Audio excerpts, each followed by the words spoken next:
Hello, you unique and talented honey badger. Welcome back to the Collective Practice Podcast. I'm Lauren Spalding, and this is a podcast for mental health entrepreneurs where we talk all things business, clinical, and mental health. And today, I want to talk a little bit about branding, specifically some branding mistakes you might be making that are actually hindering you from finding your ideal client and filling up your calendar. So the first mistake that a lot of new therapists make and some seasoned therapists is that you are defining your niche by a population. So if you are saying that as a therapist you specialize in women's issues, men's issues, LGBT matters, if you say that you work with pregnant women or couples, all of these population titles, you think that that's going to get you lots of referrals and that people are going to find you based on them matching with the population that you serve. And we think that that's making it very clear to another therapist who might refer to us that we could be a good fit for a potential referral.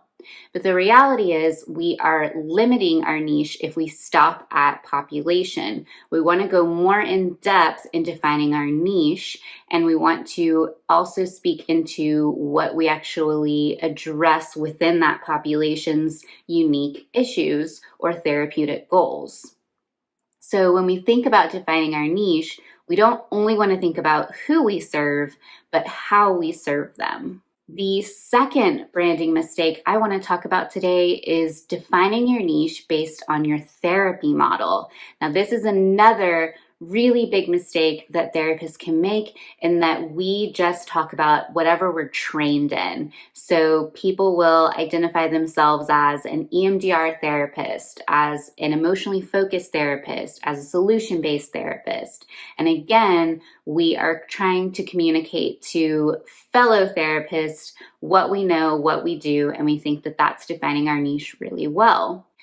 But the reality is that a therapy model is not a niche. It's just your training background. And while it is valuable information, it's not actually pinpointing the unique way that you're bringing in that therapy model to serve your population and to address specific therapeutic goals and therapeutic outcomes. Because a solution-focused therapist has a different overall mentality around tackling a therapeutic issue with their client than, say, an emotionally focused therapist.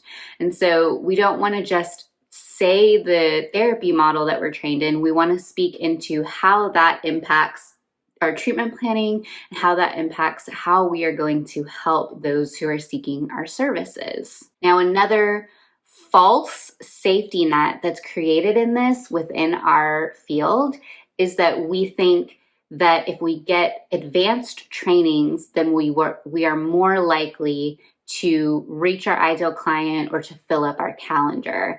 And that's actually not true. And I know I'm saying something controversial yet brave here. There are so many therapists who fully believe that you have to have advanced trainings in order to be able to do anything around your private practice, whether it's get clients, raise rates, what have you.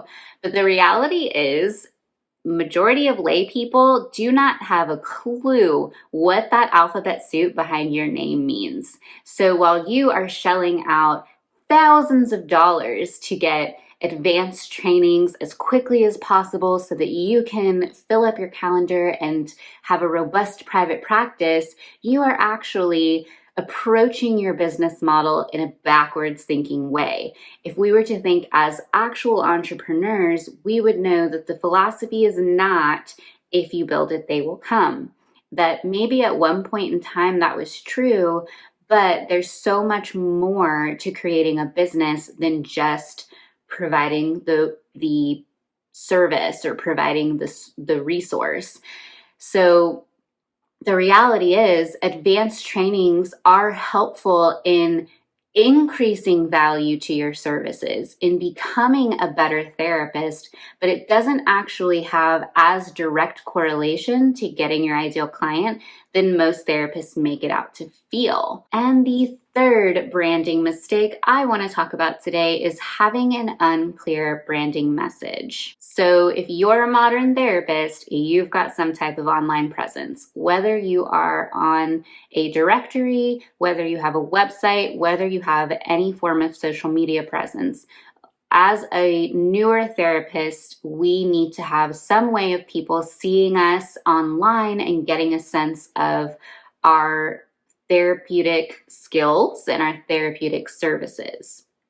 Now, when we think about marketing to our ideal client, when we think about filling up our calendar with people that we work really well with, we often don't think about our brand message. So you might have a really clear niche statement. You might have a stellar about me section on your website where you are clearly defining who you work with, how you're going to serve them, how you're going to get them to their goals. But if your brand message isn't clear, you're missing a key feature on getting someone from potential client to actual client. You're missing that piece, that magic sauce that's going to get someone in your door, whether that's really in your door or virtually. I know we're mostly virtual right now, because our brand message is our way of communicating our personality and our values. And so when people are looking for therapy, they're not only looking for someone who's going to help them with the therapeutic issue that's bringing them to your office, but they are also wanting to make sure they pick someone who really understands them, who really gets them and fits with their unique personality. Because two people can be looking for a therapist to work on anxiety, but could have very, very different personalities and vastly different goals on how they want to work on that anxiety. So if your brand message isn't clear, you're not emotionally connecting with your potential client before they get on a call with you. And you're going to have to do a lot more work in that initial phone call to get them to buy into what you're offering and get on your calendar. But if your brand message is really clear across your online presence, then when someone is looking for a therapist, they're already going to feel that emotional connection to you. They're already going to feel really seen, really heard, and even a little bit bonded to you, so that when they call, they're primed and ready to get on your calendar and to be your client. So when you think about your brand message, you want to be thinking about how you're communicating to your niche. How are you letting that person who is your ideal client know your personality, your values, and how you are uniquely going to serve them and get along with them? So if you're not sure if your brand message is clear, it could be helpful to do an assessment and ask people who know you. Ask colleagues, ask friends, have them look at your online content and ask if your niche feels clearly defined beyond just population or therapeutic model. Ask if your values feel clear. Ask if your personality truly comes through. It can be really helpful to have an outsider's perspective on how your online presence and your branding is being received. Because sometimes we feel like our branding is very clear and very obvious because we have our own internal bias. We know ourselves best. We know what's in our head. We know our intention behind what we're communicating. But we could be totally off. So while we could think that we're very solidly sitting in a clear brand message, it might not actually be coming off that way.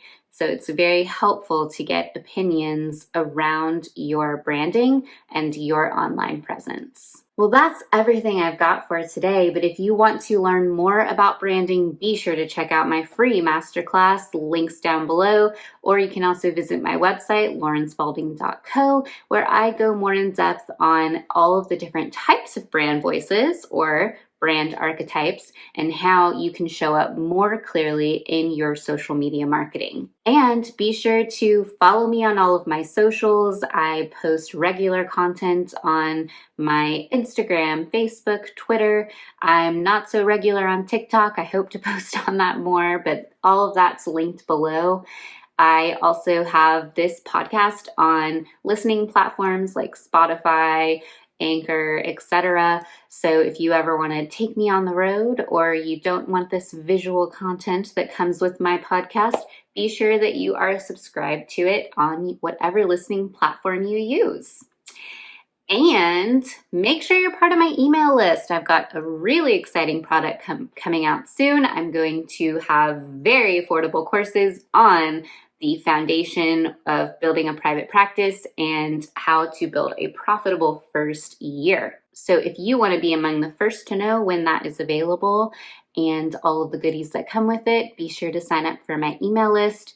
You are automatically added if you sign up for the masterclass, but if you want to just get on the email list, go to my website, scroll down to the bottom, and there's a sign up in the footer.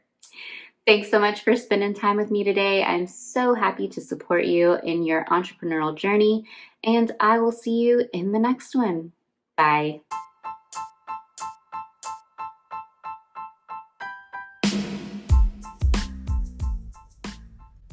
As we wind down from this episode, take a moment to reflect on your key takeaways. How can you care for your business and yourself this week? Don't forget, you are awesome and worthy of a hugely successful career. I hope to help you and support you along the way.